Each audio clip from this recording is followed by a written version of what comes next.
I think that that will be a chance for people to do business, to make money, to consume, and when someone win or someone else will suffer. Competition, that is competition, and that is the comparison between self. I am better than you, and so that will create a lot of discrimination and complexes.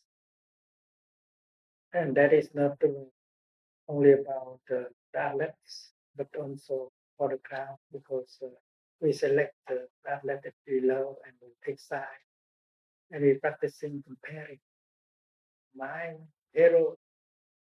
So that kind of joy, that kind of competition is we consider it to be a source of happiness.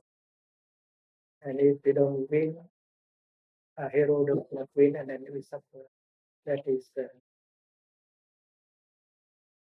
because everything is based on the discrimination between self and non-self.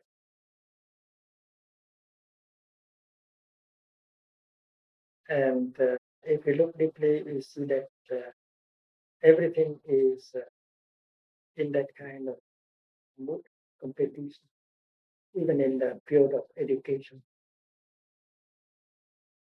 In the field of education, teachers have been pushed in order to teach more, to work harder, so that the students can go to a more famous school and to come to the top.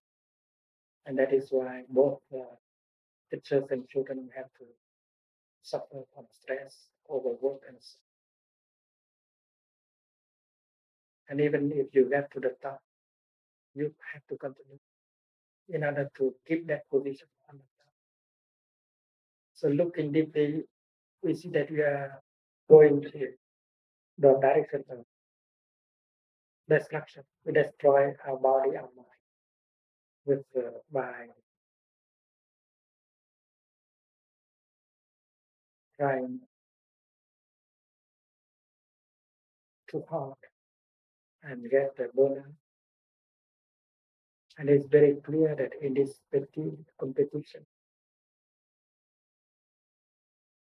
there will be no winning. Those on the top will have to die, and those who have not come to the top, they suffer. So that's the same thing is true in the field of politics, the fields of nuclear weapons. We are going to the direction of self-destruction. That is why we need to wake up. We have to change the course of our civilization. We are going to our own destruction. This is very clear. Our destruction as a race, human race, our destruction as environment is very clear. If we continue like this, we go to that extinction.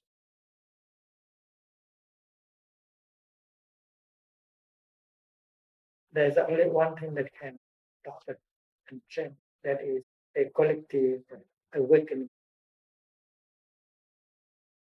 If you want to save the world, to change the world, you need a huge collective awakening.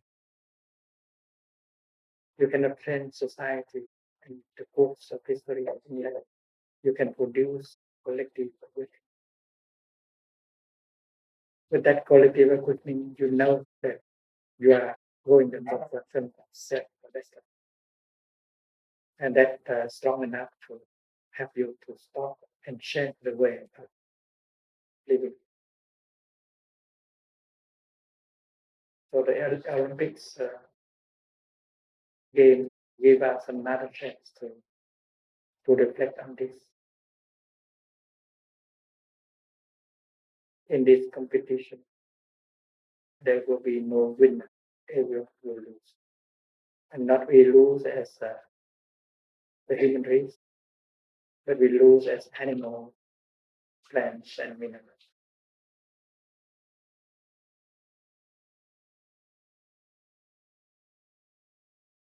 The notion of self against no self, and it causes a lot of suffering. And that is why the wisdom of non-discrimination. You are me, and I am you. You are in me, and I am in you. That insight of interbeing is very important. When I was ordained as a novice, my teacher showed me how to bow to a Buddha. And there was a verse, the one who bows and the one who is bowed to, both are by their nature empty of itself. You should not proud, Buddha, you should not be proud of yourself as a Buddha. And me, I should not be ashamed that I'm not a Buddha. Buddha, you are made only of non-Buddha elements, including me inside of you. And I am made of non-me elements, and you are in me. And when you see the nature of interbeing in you and in the Buddha, you see the Buddha in you and you in the Buddha, that time you touch the nature of interbeing. And when you bow, that is real deep communication. And if the Buddha is only the Buddha and you only you, real communication is lost. And that is the practice of bowing based on the insight of interbeing. And I think in and Christian mystics, there are practitioners who can see that between the practitioner and Jesus Christ. And if they cannot see the intervene nature between them and Jesus Christ, I don't think that the communication will be deep enough. So the insight of interbeing will help save us, and that need a collective solution. So every one of us should work together for that collective awakening. If you are a journalist, work as a journalist. If you are a school teacher, work as a school teacher. We have to produce that awakening.